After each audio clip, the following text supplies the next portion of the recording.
నమస్తే, నేను సిరి. ఏపీలో అయితే కొంత క్యాబినెట్ ఏదైతే క్యాబినెట్ ర్యాంకింగ్లో సలహాదారులుగా నియమించిన కొంతమంది మీదనైతే వ్యతిరేకత అయితే వస్తుంది. అట్లా చూసుకున్నట్టయితే చాగంటి కోటేశ్వరరావు గారిని అయితే ఒక సలహాదారులుగా నిర్మించిన తర్వాత తనని వ్యతిరేకిస్తూ మరి ఒకసారి ఆలోచించాలి అని చెప్పేసి చంద్రబాబు నాయుడు గారికి అయితే 30 మంది అయితే లేఖ రాయడం జరిగింది. సో దీని మీద మరి స్పందించడానికి ఇప్పుడు మనతో పాటు ఉన్నారు ప్రముఖ సీనియర్ జర్నలిస్ట్ దుర్గా కుమార్ గారు. నమస్కారం సార్. నమస్కారం సిరి, మన వీక్షకులు. సార్, ఇప్పుడు చూస్తుంటే మన సంస్కృతి సాంప్రదాయాల గురించే కావచ్చు, ఏదైనా కూడా విద్యార్థులకి మధ్య చాలా తక్కువ అవగాహన ఉంది. అవగాహన పెంచాలని చెప్పేసి చంద్రబాబు నాయుడు గారు ఒక నిర్ణయం తీసుకొని చాగంటి కోటేశ్వరరావు గారు అయితే మంచి ప్రవచనాలు చెప్తారు, మంచి పేరు కూడా ఉంది అని చెప్పేసి అనుకున్న తరుణంలో, ఆయన నియమించిన తరుణంలో ఇప్పుడు మాత్రం కొంత వ్యతిరేకత, ఒక 30 మంది అయితే లేఖ రాశారు, ఒకసారి ఆలోచించండి, మళ్ళీ ఒకసారి నిర్ణయం తీసుకోండి అని చెప్పేసి అడగడం జరిగింది. మరి దీన్ని ఎలా చూడాలంటారు? అంటే మన భారతదేశం ముందు మీరు చెప్పినట్టు మనది ఒక ప్రత్యేకమైన చరిత్ర సంస్కృతి కలిగినటువంటి, తర్వాత ప్రత్యేకమైన విలువలు కలిగినటువంటి, ఒక రాజనీతిజ్ఞత కలిగినటువంటి దేశంగా మొదటి నుంచి మనకు ఒక ప్రత్యేకత ఉంది. అందువల్లే ఇవాళ కూడా ప్రపంచంలో భారతదేశం ఏదైనా ఒక కీలకమైన అంశం జరిగితే ప్రపంచంలో అన్ని దేశాలు యునైటెడ్ నేషన్స్తో సహా భారతదేశం వైపు చూస్తారు. ఎందుకంటే ఏదైనా ఒక పరిష్కార మార్గం ఇవ్వాలంటే భారతదేశం ఇవ్వగలుగుతుంది. ఎందుకంటే వాళ్ళకి గతంలో ఉన్నటువంటి ఒక ఘనమైనటువంటి చరిత్ర, సంస్కృతి, ఇక్కడున్న విలువలు ఇవన్నీ కూడా. అలాగే పంచసూత్ర అని మన జవహర్లాల్ నెహ్రూ గారు కూడా ఆ రోజుల్లో ఒక ప్రపంచానికే ఒక అలీన విధానం అని, అంటే ఏ దేశం వైపుకి లేకుండా న్యూట్రల్గా ఉండే ఒక అలీన విధానం, పంచసూత్ర పథకం ఆయన ప్రపంచానికే పరిచయం చేశాడు. తర్వాత మన దగ్గర ఉన్నటువంటి సంస్కృతి సంస్కారాలను బట్టి ఇవాళ అనేక మంది యూరోపియన్లు భారతదేశం వచ్చి మన సంస్కృతికి మన హిందూ సాంప్రదాయ పద్ధతుల ప్రకారం పెళ్లి చేసుకోవటం కూడా చూస్తున్నాం. తర్వాత కుటుంబ విలువలను కూడా ఇక్కడ నుంచి నేర్చుకుని వాళ్ళు పాటించడం కూడా మనం గమనిస్తున్నాం.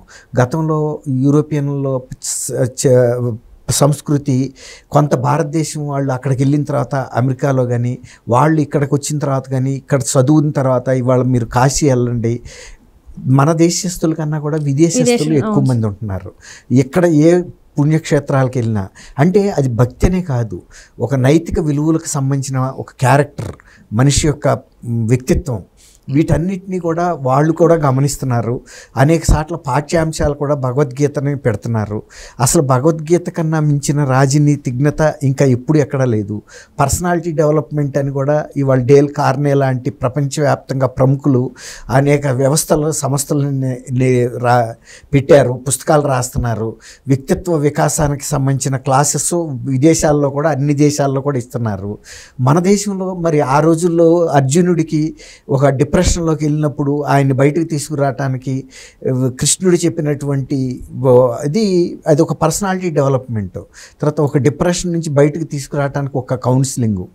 అమెరికాలో ప్రతి చిన్న విషయానికి అప్సెట్ అయిపోతే కూడా పిల్లల్ని కౌన్సిలింగ్ పంపిస్తారు, పేరెంట్స్ని కూడా కౌన్సిలింగ్ పంపిస్తారు. ప్రతి స్కూల్లోనూ కూడా కౌన్సిలర్స్ ఉంటారు.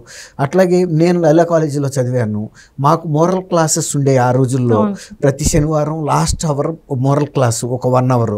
ఉన్నాళ్ళలో ఒక సీనియర్ మోస్ట్ ఫాదర్ రిటైర్ అయిన ఆయన్ని చెప్పేవాళ్ళు. ఇప్పుడు మనం శాస్త్ర సాంకేతిక రంగాల్లో ఎంతో అభివృద్ధి చెందుతున్నాం, ఆ మాట వాస్తవమే. అంతరిక్షాన్ని కూడా మన గుప్పిట్లోకి పెట్టుకుంటున్నాం.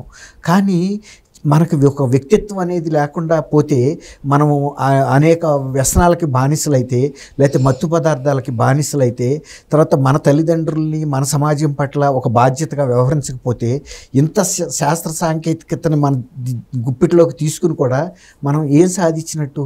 ఇప్పుడు అబ్దుల్ కలాం గారు ఉన్నారు, ఆయన స్పేస్ మ్యాన్ అని చెప్తారు, అంతరిక్ష శాస్త్రజ్ఞుడు. మన దేశం గురించి ఎన్నో కలలు కన్నాడు. రాబోయే దశాబ్దాల్లో భారతదేశం అంతరిక్షంలో ఎంతెంతో ఉన్నత శిఖరాలకు వెళ్ళాలని కూడా కాంక్షించిన వ్యక్తి. అనేక మంది రాష్ట్రపతులు ఉన్నా కూడా ఇవాళ మనం అబ్దుల్ కలాం గారి గురించి ఎందుకు చెప్పుకుంటున్నాం? ఆయన వ్యక్తిత్వంలో ఉన్న ప్రత్యేకత. ఆయన ఇతరులాగా డబ్బు సంపాదించాలని, కీర్తి సంపాదించాలని, లేకపోతే అధికారాన్ని దుర్వినియోగం చేయాలని చేయాలని ఎప్పుడు కూడా ప్రయత్నించలేదు. ఆయన ఒక సాధారణ వ్యక్తిగా బతకటానికి ఇష్టపడ్డాడు, ఒక సాధారణ జీవితం గడపడానికి ఇష్టపడ్డాడు.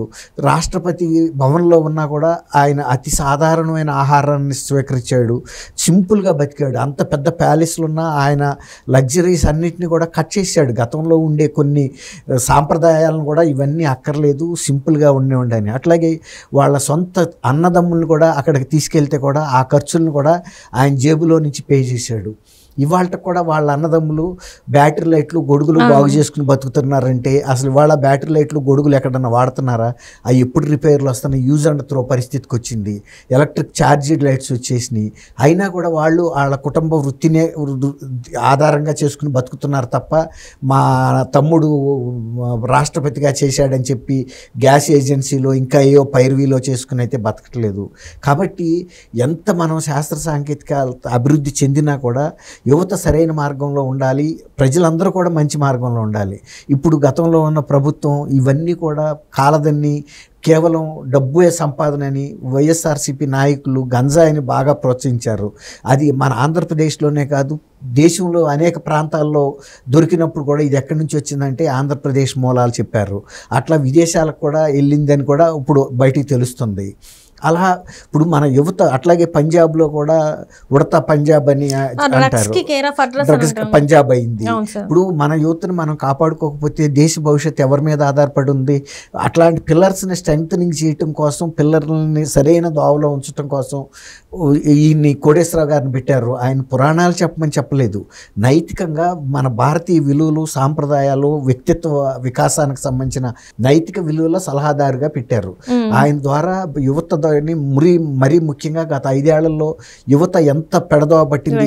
నేను రాత్రి ఒక అమ్మాయిని పెట్రోల్ పోసి ఒక కుర్రాడు ప్రేమోన్మాది ఆ అమ్మాయిని అంటించాడు, తనను అంటించుకున్నాడు. ఇలాంటి వ్యక్తిత్వాలను సరిచేయాలి. డిస్టర్బ్ అయిపోయిన మనుషుల్ని మీరు ఇదే కాదు జీవితం, ఇంతకు మించిన జీవితం ఉంది, మీరు మీ కుటుంబానికి ఉపయోగపడాలి, సమాజానికి ఉపయోగపడాలి, మీ జీవితాలను పాడు చేయొద్దు, ఇతరుల మీద ఇలాంటి దుశ్చర్యలు చేయకూడదు. ప్రేమలు ఎంతవరకు అంతవరకు. ఆ అమ్మాయి ఇష్టపడితే చేసుకో, ఇష్టపడిపోతే ఇంకొక అమ్మాయిని చేసుకోవాలి. అంతేగాని రాక్షస ప్రేమలు ఇలాంటివి చేయొద్దనే ఆ విలువలను పెంపొందించడం కోసం కోగంటి ఆయన పెట్టారు. కానీ ఇది ఆయన మూఢభక్తి పెంచమన్నట్టు జన విజ్ఞాన వేదిక లాంటి గేయానంద్ దాని అధ్యక్షుడు శంకర్ రాజేంద్ర ప్రసాద్ గారు మంచి లాయరు, నేను కూడా వారిని చాలా అభిమానిస్తాను. అలాంటి వాళ్ళు కూడా కేవలం దీన్ని ఒక న్యారో మైండెడ్గా చూసి ఆయన ఒక ప్రవచనకర్తగానే చూస్తున్నారు. కానీ సమాజంలో ఒక వ్యక్తిత్వ వికాసానికి, యువకుల్లో ఒక మంచి దృక్పథాన్ని ఏర్పాటు చేయటానికి కూడా ఆయన ప్రయత్నిస్తున్నాడు. అది చూడాలి. కానీ దాన్ని ఆయన తీసేయమని ఒక 30 మంది మేధావులు ఇది చేసి సంతకాలు పెట్టి పంపటం నేనైతే వ్యక్తిగతంగా నేను అభినందించలేకపోతున్నా. ఎందుకంటే విదేశాలలో మనం వేరే కంట్రీస్లలో చూసుకుంటే సార్, వాళ్ళ రూట్స్ ఎక్కడైతే ఉందో వాళ్ళ చరిత్ర, దేశ చరిత్ర కావచ్చు, దేవుళ్ళ గురించే కావచ్చు, వాళ్ళు చాలా గొప్పగా చెప్పుకుంటూ ఉంటారు. కానీ ఇది వేరే మన భారతదేశానికి వచ్చేసరికి తెలుగులో మాట్లాడాలంటే ఇబ్బంది పడుతూ ఉంటారు, తెలుగు వచ్చినా కూడా రానట్టు ఇంగ్లీష్లో మాట్లాడుతూ ఉంటారు, మన సనాతన ధర్మం గురించి మాట్లాడడానికి ఇబ్బంది పడుతూ ఉంటారు. అసలు ప్రతిదీ సార్, అది ఏదైనా కూడా ఎందుకు మనమే ఎందుకు తక్కువ చేసుకుంటాం? ఇంకోటి అదే వదిలేము. ఇప్పుడు సనాతన ధర్మం కాకపోయినా పిల్లలు శాస్త్ర సాంకేతిక రంగాల్లో అభివృద్ధి సాధించి తమ వ్యక్తిత్వమే సరైన పద్ధతిలో లేకుండా సమాజాన్ని వేధించి వాళ్ళు శిక్షించుకుని ఇలాంటి తెలియని అపరిపక్వతంగా పెట్రోల్ పోసుకుని చేయటం, ఆత్మహత్యలు చేసుకోవటం, ఇలాంటిది కాకుండా పిల్లల్లో ఒక వికాసాన్ని కల్పించటం, సరైన అవగాహన కల్పించటం, జీవితం పట్ల సమాజం పట్ల వాళ్ళు ఎలా ప్రవర్తించాలి, తర్వాత నేర్చుకున్న విజ్ఞానాన్ని సమాజం కోసం ఎలా వినియోగించాలి, తర్వాత ఇట్లాంటి వ్యసనాలకి, మత్తు పదార్థాలకి దూరంగా ఎందుకు ఉండాలి, కుటుంబంలో బాధ్యతలు తల్లిదండ్రుల పట్ల కానీ, సమాజం పట్ల కానీ, దేశం పట్ల కానీ, వివేకానందుడు లాంటివి ఇవన్నీ చెప్పింది. దేశం పట్ల కూడా బాధ్యత నెరవేర్చినప్పుడు అతనిలో ఎంత శాస్త్ర సాంకేతికత ఉండి గూఢచారిలాగా ఇతర దేశాలకు ఆ రహస్యాలు అమ్మినప్పుడు మనకు ఎందుకు పనికొస్తారు అట్లాంటి వ్యక్తులు? ఆ వ్యక్తిత్వాన్ని పెంపొందించడానికి పెట్టారే తప్ప ఆయన్నేమి మూఢ మూఢభక్తిని పెంచమని పెట్టలేదు. అందులోనూ ఆయన కోటేశ్వరరావు గారు నాకేం వ్యక్తిగత పరిచయస్తుడు కూడా కాదు, అలాంటి వ్యక్తి కూడా కాదు. మూఢభక్తి విశ్వాసాలను పెంపొందించడానికి ఒకవేళ ఆయన ప్రవచనాల్లో చెప్పినవి కూడా విద్యార్థులకి ఏం చెప్పాలో చెబుతాడు. విద్యార్థుల దగ్గరికి వెళ్ళి ముఖ్యమంత్రిగా ఉన్న వ్యక్తులే ఎంటికలు కూడా పీకలేరని ఇలాంటి పిచ్చి మాటలు మాట్లాడి విద్యార్థులను కూడా తప్పుదోవ పట్టించినప్పుడు ఖండించాలి. మంచి మాటలు చెప్పేది ఇప్పుడు పేరెంట్స్ కూడా ఇది ఇప్పుడు వాళ్ళ టైం ఉండలేదు పిల్లల్ని ఒక మంచి మార్గంలో చెప్పడానికి. అసలు వాళ్ళే ఒక మంచి మార్గంలో లేరు, వాళ్ళే అరాచకమైనటువంటి అవినీతికి పాల్పడుతున్నారు, అనేక హింసలకు పాల్పడుతున్నారు. భార్యాభర్తల మధ్య సరైన సఖ్యత లేకుండా అశాంతి నెలకొంది సమాజంలో. ఒక కుటుంబం ఇవన్నీ కలిస్తేనే కదా సమాజం. ఇలాంటి అశాంతిని తగ్గించడానికి పిల్లల్లో ఒక మనోవిజ్ఞానాన్ని పెంపొందించడానికి పెట్టారే తప్ప దీన్ని తప్పుగా అర్థం చేసుకున్నారని అయితే నేను భావిస్తున్నా. ఇలాంటి కొనసాగించాలి కూడా. ఇంకా ఎక్కువ మంది ఆయనే కాదు, సమాజంలో తెలిసిన తల్లిదండ్రులు పెద్దలు కూడా ఎప్పుడైనా మొన్న లోకేష్ బాబు గారు పేరెంట్స్ డే పెట్టారు. అలాంటి పేరెంట్స్ డే పెట్టించి ఇప్పుడు శంకర్ రాజేంద్ర ప్రసాద్ గారు లాంటి మనోవికాసం కలిగిన వ్యక్తుల చేత కూడా, తర్వాత గేయానంద్ లాంటి వ్యక్తుల చేత కూడా వ్యక్తిత్వ వికాసానికి సంబంధించిన తరగతులు ఇప్పించాలి. అంతే తప్ప కోటేశ్వరరావు గారు ఒక్కడే చేయలేడు. ఇది సమాజంలో జ్ఞానం ఉన్న ప్రతి వాళ్ళు కూడా పిల్లల్ని మంచి మార్గంలో నడిపించాలి, యువతని. అలాగే పెద్దవాళ్ళు కూడా తప్పిపోయారు. తర్వాత రాజకీయ నాయకులే విపరీతమైన అవినీతి కుంభకోణాల్లో మునిగిపోయారు. మన గతంలో ముఖ్యమంత్రిగా చేసిన వ్యక్తి పెద్ద పెద్ద లంచాలు తీసుకున్నాడని అమెరికాలో FBI లాంటి సంస్థ తీసుకొచ్చింది. ఇవన్నీ కూడా విలువలు కోల్పోతున్న పరిణామంలో భాగంగా జరుగుతున్నాయి. కాబట్టి ఆయన్ని ఒక శత్రువుగాను లేకపోతే ఈ సమాజాన్ని మూఢభక్తిలోకి నెట్టేస్తున్నాడనో భ్రమపడటం కూడా నేనైతే అభినందించలేకపోతున్నాను. Right sir, thank you so much. Thank you Siri, మన వీక్షకులకు కూడా.